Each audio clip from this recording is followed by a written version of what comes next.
Good morning, students.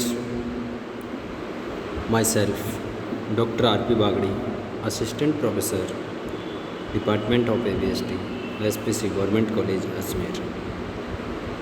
आज का ये वीडियो जो कि BCom part first paper second के रूप में है, जो बिजनेस स्टैटिस्टिक्स सांख्यिकी, व्यावसायिक सांख्यिकी के बारे में है। आज अपन इसके इंट्रोडक्शन के बारे में बात करेंगे। परिचय। वैसे तो आप लोगों ने नाम सुना होगा, सांख्यिकी क्या होती है। सांख्यिकी एक ऐसा सब्जेक्ट है जो जैसा कि इसके नाम से है सांख्यिकी, संख्याओं से खेलना अर्थात आंकड़ों से खेलना। आधुनिक युग जो है वो है सांख्यिकी का युग कहलाता है। संख्याओं का युग है।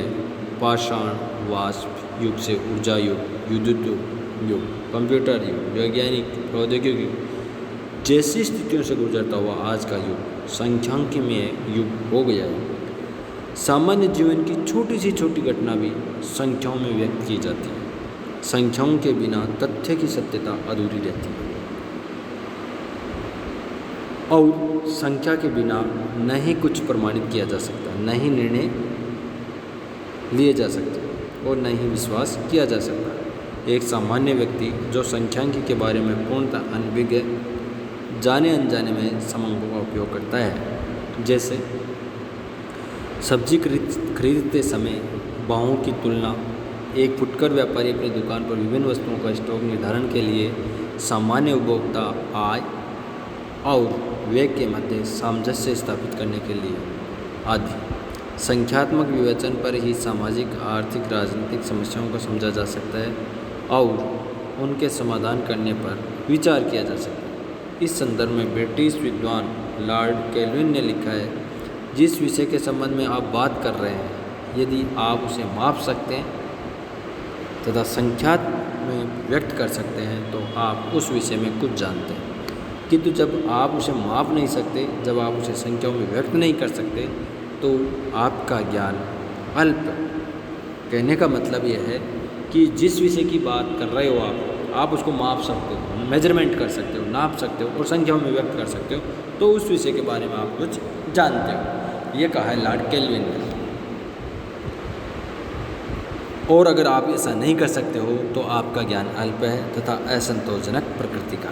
इसी प्रकार बेलियर ने लिखा है, यदि समाचार पत्रों, रेडियो, तार इत्यादि के प्रतिवेदनों से प्राप्त होने वाले सभी मूल समांक एक दिन के लिए पृथक कर दिए जाए तो व्यावसायिक जगत को लकवा मार जाएगा, पैरालाइज हो जाएगा। ये कहा बेलियर ने, यदि समाचार पत्रों, रेडियो और तार इत्यादि के प्रतिवेदनों से प्राप्त होने वाले सभी मूल्य समांक एक दिन के लिए पृथक कर दिए जाए तो व्यावसायिक जगत को लकवा मार जाएगा।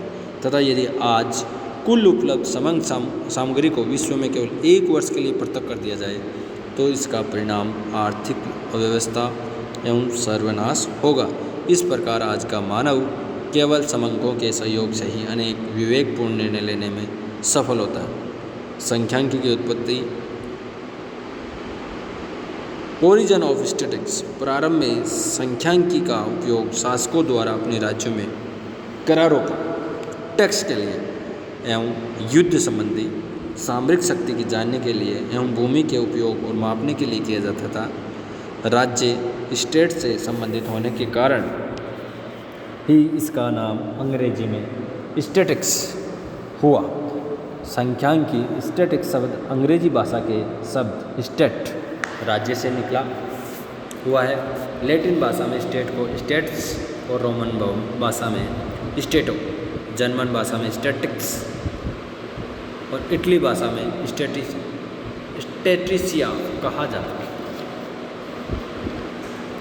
स्टैटिस्ट शब्द का प्रयोग William Shakespeare, Williams Wordsworth, Milton आदि ने एक ऐसे व्यक्ति के लिए किया था जो राज्य कार्य में निपुण हो। वैसे स्टैटिस्टिक्स शब्द का सर्वोत्तम प्रयोग 1749 में जर्मनी के प्रसिद्ध गणितज्ञ ग्रांटफ्राइड अक्नीवाल ने किया, जिन्हें संख्यांकी को जन्मदाता भी कहा जाता है। ग्रांटफ्राइड अक्नीवाल जो संख्यांकी के जन्मदाता कहा जाता है। भारत में भी आंकड़े एकत्रित करने के प्रमाण कौटिल्य और मैग्नेस्टीरीज आदि लेखों में मिलते हैं। संख्यांकी का विकास growth of statics, origin statics तो मैंने आपको बता दिया। और संख्यांकी के विकास को हम 6 भागों में बांट सकते हैं। राज्य संचालन एवं व्यवस्था हेतु संख्यांकी का उपयोग प्रारंभ से लेकर 1500 ईस्वी तक।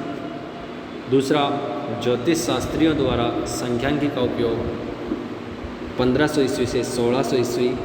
सामाजिक उद्देश्य हेतु संख्यांकी का उपयोग 1600 से 1700 और सांख्यिकी सिद्धांतों का सरलीकरण सुगमन 1700 से 1800 ईस्वी और नए नियमों का प्रतिपादन 1800 से 1900 ईस्वी और संख्यांकी विज्ञान का आधुनिक युग जो 1900 से आज तक है।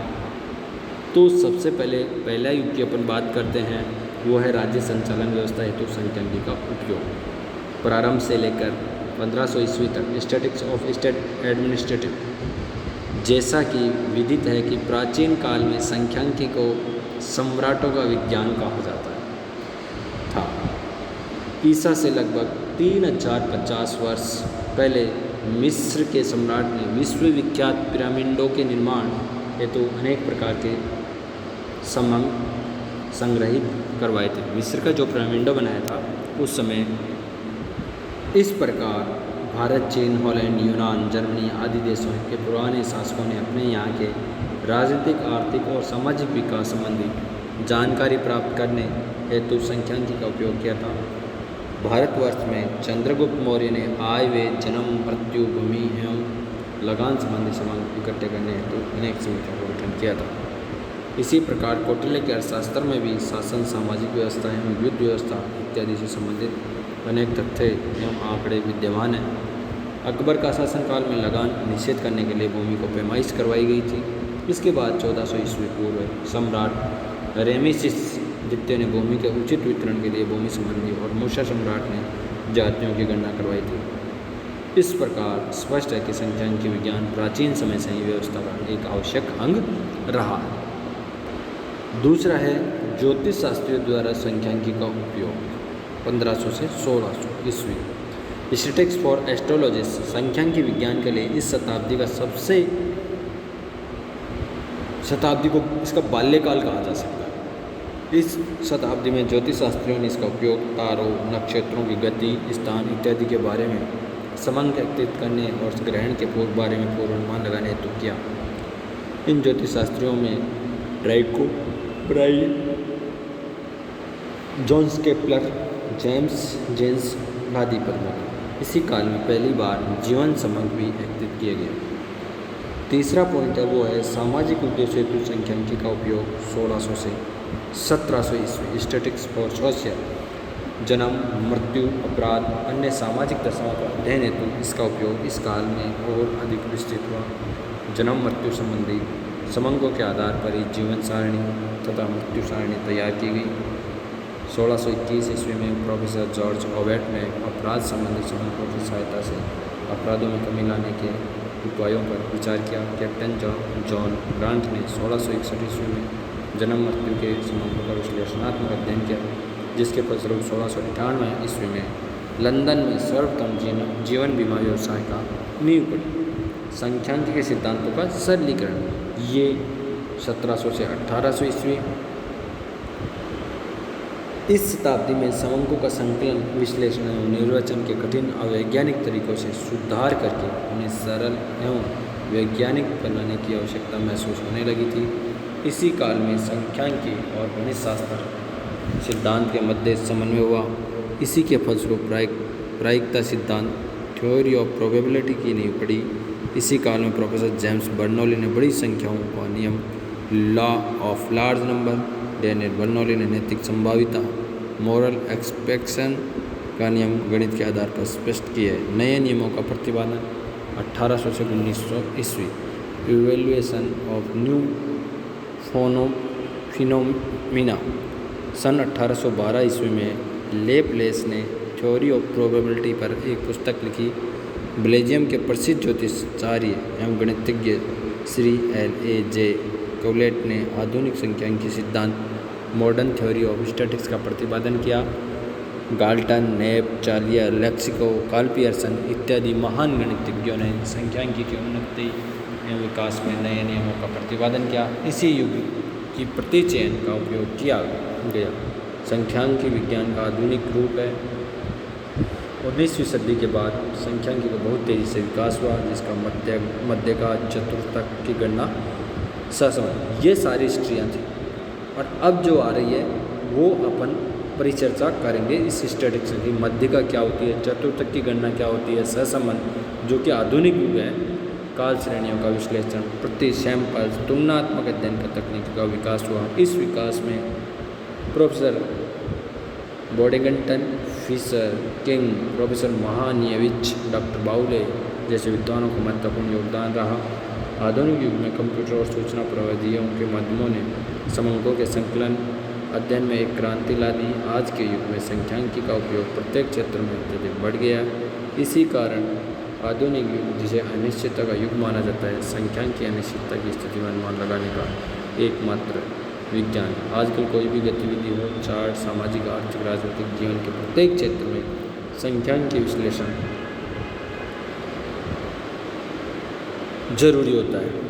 संख्यांकी अनिश्चितता की स्थिति में अनुमान लगाने एकमात्र विज्ञान है। आजकल कोई भी गतिविधि हो, चार्ट, सामाजिक, आर्थिक, राजनीतिक जीवन के प्रत्येक क्षेत्र में संख्यांकी विश्लेषण महत्व है। प्रत्येक विषय अथवा समस्या के संबंध में समंकों या आंकड़ों से विश्लेषण किया जाता है। यदि 21वीं सदी के इस युग को संख्यांकी युग कहा जाए तो कोई अतिशयोक्ति नहीं होगी।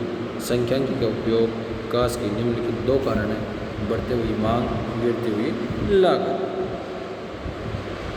जब भी किसी विज्ञान का विकास होता है तो उसकी मांग उसका कारण होती है और आवश्यकता ही आविष्कार की जननी होती है। वर्तमान वैश्विक युग में जब किस्मत संसार एक छोटे से छोटे व्यापारियों, वाणिज्य गतिविधियों में, राजनीतिक गतिविधियों में, जीवन विज्ञान में, खगोल शास्त्र में, अध्ययन में, मौसम की जानकारी में, भूकंप एवं तूफान के अनुमान में, सामाजिक समस्याओं से निपटने में, सरकारी कोष का उपयोग में, सरकारी तथा गैर सरकारी कोषों को प्राप्त करने में एवं उपयोग करने में, अर्थात ऐसी कोई घटना नहीं है जहाँ संख्यांकी की आवश्यकता न हो। संख्यांकी की मांग जो कुछ शासकों, बड़े प्रतिष्ठानों तक सीमित थी, आम आदमी की मांग बन गई। यही कारण है कि आज संख्यांकी का विकास हुआ। आवश्यकता अनुसार संख्यांकी विश्लेषण के नए नए तरीकों का जन्म हुआ। गिरती हुई लागत, डिक्रीजिंग। प्रारंभ में मानव संसाधन में समंक एकत्रित किए जाते थे, समंकों की लागत अधिक आती थी। आज वर्तमान में computer, calculator, internet, mobile, telephone के साधनों ने इस लागत को बहुत कम कर दिया। इस समय भी कम लागत लगता है, इसलिए संख्यांकी की मांग उन क्षेत्रों में बढ़ गई है जहाँ लागत अधिक आने की वजह से संख्यांकी का उपयोग करने में हिचकिचाहट की जाती है। आज के लिए इंट्रोडक्शन में इतना ही करेंगे। इसके बाद अपन कल बात जो करेंगे वो संख्यांकी का अर्थ एवं परिभाषा बताएंगे। उसके बाद इसके थ्योरेटिकल पोर्शन को कंप्लीट होने के बाद आपको न्यूमेरिकल भी मैं करवाऊँगा। Thank you. आज के लिए इतना ही।